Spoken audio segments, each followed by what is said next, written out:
मित्रांनो, श्री स्वामी समर्थ.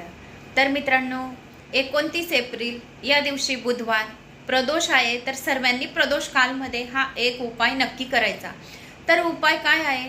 तर तुम्ही खूप काही थकून गेलेले आहे, खूप काही कर्ज आहे आणि तुमचं काम होतच नाहीये आणि खूप प्रयास करून सुद्धा तुमचे कामं म्हणजे खूपच प्रयत्न केले तर होत नाही आहे. तर रात्री मंगळवारी रात्री जो मिट्टीचं पात्र राहते म्हणजे जो मातीचा कलश राहतो आपल्याजवळ पात्र आहे त्याच्यामध्ये पाणी भरून ठेवायचं रात्रीच आणि रात्रीच एक दुर्वा एक तांदूळ टाकून घ्यायचे. दुसऱ्या दिवशी प्रदोष कालवर तेच पाणी मातीचं जे आपल्याकडे कलश आहे तर तेच थंडगार पाणी घेऊन भगवान शिवाच्या मंदिरात जायचं आणि ओम गंगेश्वराय नमः या मंत्राचा जप करत करत भगवान शिवशंकरांना जल दुर्वा आणि तांदूळचा दाणा अर्पण करायचा. याच्याने मनातल्या इच्छा कामना लवकरात लवकर पूर्ण होतात. कारण दुर्वा ही गणपती बाप्पांना खूप आवडते, म्हणून त्या कामनामध्ये तुम्हाला ओम गंगेश्वराय नमः असे बोलायचे. कारण शिवलिंगवर गणेशजीचं स्थान, कार्तिक स्वामीचं स्थान, 64 योगिनीचं स्थान आणि देवी देवतांचं स्थान असतं. तर ज्या वेळेस आपण ते पाणी टाकत आहे, टाकता टाकता मनातल्या इच्छा बोलत आहे तर सर्व 33 कोटी देवी देवतांचा आपल्यावर आशीर्वाद प्राप्त होतो.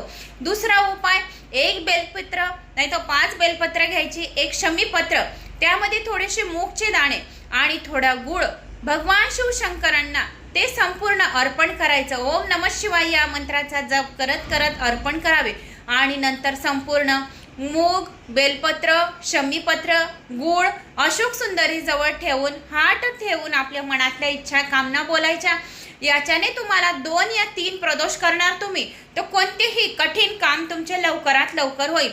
ओम नमः शिवाय या मंत्राचा जप करा, श्री सांब सदा शिवाय नमः या मंत्राचा जप करा, नाहीतर 12 ज्योतिर्लिंगांमधून कोणत्याही एका ज्योतिर्लिंगाचं नामस्मरण करायचं. बेलपत्रीचं झाड घरच्या घरी असेल तर लिंग निर्माण करावी. प्रदोष कालावर दिवा लावावा दरवाजाला आणि मनातल्या मनात भगवान शिवशंकरांना आपल्या प्रार्थना सांगाव्या.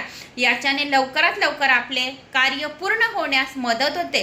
प्रदोषाच्या दिवशी बेलाच्या झाडाखाली खूप काही पाणी अर्पण करावे, जल अर्पण करावे. जे आळं राहतं बेलाच्या झाडाखालचं ते जर आपण संपूर्ण भरून दिलं तर आपल्याला 4 धाम यात्रा आणि 12 ज्योतिर्लिंग 12 ज्योतिर्लिंग यात्रा केल्याची आपल्याला पुण्यफळाची प्राप्ती होते. प्रदोषाच्या दिवशी खिरीचा प्रसाद बेलाच्या झाडाखाली ब्राह्मणाला दान केल्यास आपल्याला सहस्र कोटी दान केल्याचे पुण्य फळाची प्राप्ती होते.